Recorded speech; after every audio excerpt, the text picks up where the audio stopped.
Today we're going to install the dual dash camera. It's supposed to be very easy to install, so we'll have a look at it, okay? The instruction says to later place the rear camera. I've already put it first. You can see it right here. So that's going to be your rear camera. Alright, and that should hold. It has magnetic brackets, so that should just, yeah, those should be the magnets here. Yeah, you can see the magnets here. So it should just, if I can line up, I think I have it upside down. Yeah, there we go. Okay, so we just have to plug it in now. Okay, these should just go right in there.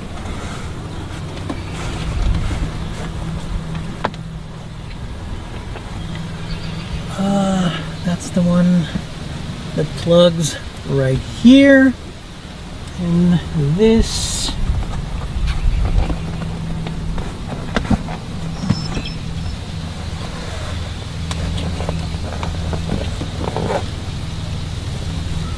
one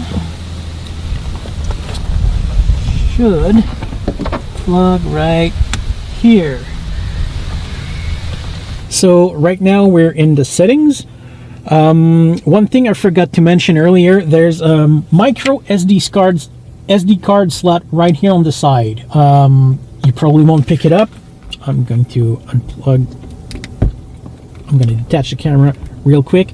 I don't know if you can see it. That's the micro SD card slot. Oops, I accidentally pressed something. Okay, so now we're in the video settings. What we have here, resolution, recording,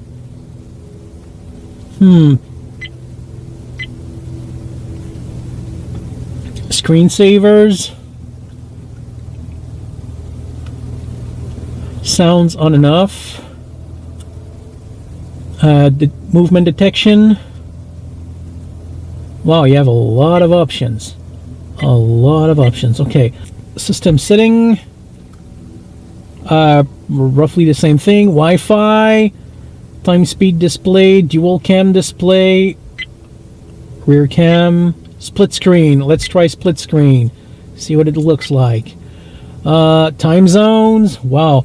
Language, right now it's in French because we're in Quebec, but I'm speaking in English. You said I have no problem understanding me.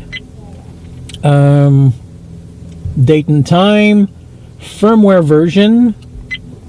I guess you're gonna have update at some point.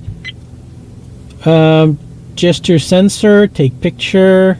That's all right. Return, and we have split cam view. So that's pretty much the options.